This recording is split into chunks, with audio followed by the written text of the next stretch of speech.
Olá, seja bem-vindo, seja bem-vinda ao canal Matemática Superior. Hoje a gente vai resolver mais uma questão de cálculo 3.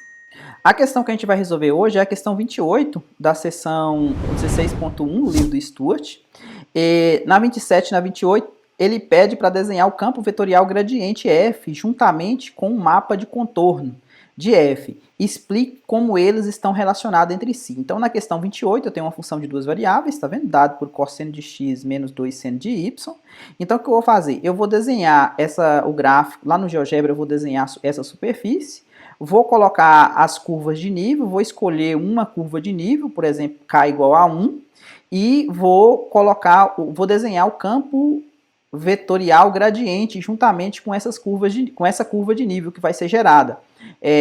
Logicamente aqui o campo vetorial gradiente, as coordenadas dele é dado pelas derivadas parciais, né? Ou seja, vai ser menos seno de x, e a segunda coordenada dele vai ser menos 2 cosseno de y. Então vamos lá no GeoGebra desenhar o campo vetorial gradiente juntamente com a curva de nível, né? Um caso aqui, eu vou pegar apenas uma curva de nível para mostrar a relação de como que eles estão relacionados um com o outro. Qual que é a relação que existe entre eles, ok? Vamos lá no GeoGebra.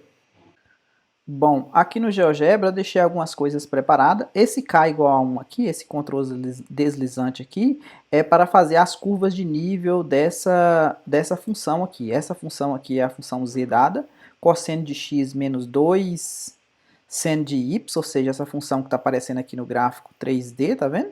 Então, quando você pega, por exemplo, k igual a 1, temos essa equação aqui. Essa equação aqui eu desenhei ela tanto na visualização 2D como em 3D, então dá para vocês observarem lá quando k é igual a 1, quando secciona o gráfico da superfície vai dar aquela curva de nível. Então, se você pega outros valores para cá, aqui, ó, o que acontece? Ó, você pega k igual a 1,4, subindo aqui no eixo do z, né, 1,4. Então, quando você secciona, vai dar exatamente essas elipses, né, mini elipse aqui, quando corta esses morros, né, esses morrinhos aqui da função. Então, você coloca outros valores aqui para cá, por exemplo, para cá variando, eu coloquei aqui ele variando desde menos, deixa eu ver, ele foi até menos 2,8, até 2,8, que seria o limite aqui. A partir desses valores aqui, tanto para cima e para baixo, aqui não vai ter interseção com o gráfico, né? Então, aqui eu tenho esses valores para cá. Vamos deixar fixado aqui no 1. A gente tem essa perspectiva aqui para cá quando k é igual a 1. Quando k é igual a 0, exatamente... Aqui está de 0,4 em 0,4, eu não consigo exatamente no 0, né? Mas seria exatamente essa interseção aqui com o plano, né? Aqui é k igual a 0,2, bem pertinho do plano xy. Vamos deixar aqui na altura 1. Então, eu tenho essa perspectiva. Aqui, o que eu fiz? Eu criei esse controle deslizante aqui, A, de menos 4 até 4, e criei o controle deslizante B, de menos 3,2 até 0.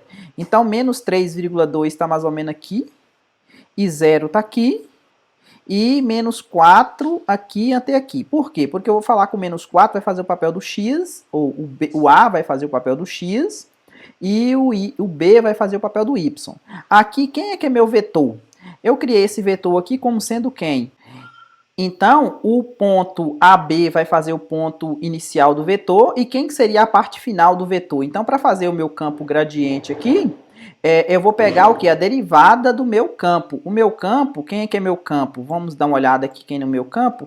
Ó, a minha função é f de xy, então meu campo gradiente é a derivada em relação a x, ou seja, vai dar...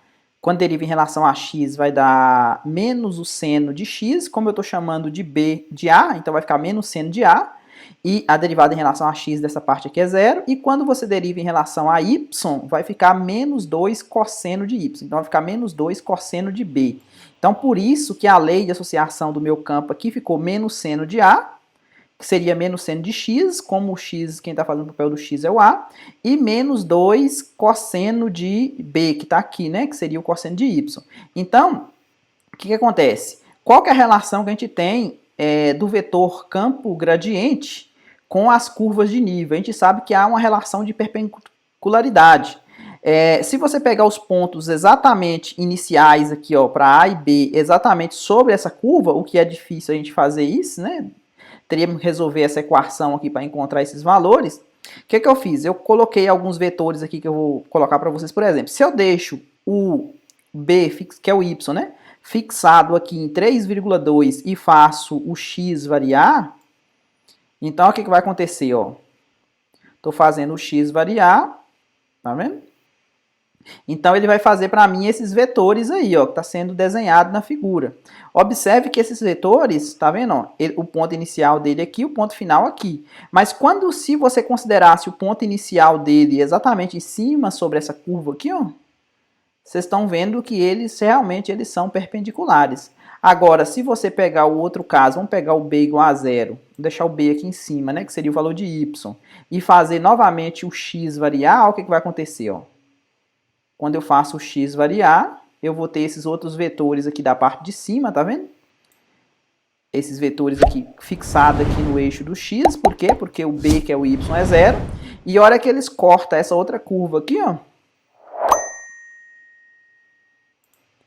A hora que ele corta essa outra curva aqui, tá vendo que ele corta perpendicularmente. Então a relação que a gente tem do campo, esses vetores aqui, logicamente é apenas uma amostra, né, do campo vetorial gradiente, eles são perpendiculares às curvas de nível, ok? Então espero que você tenha entendido. Se gostou, deixa um like aí, compartilhe com os colegas e até a próxima.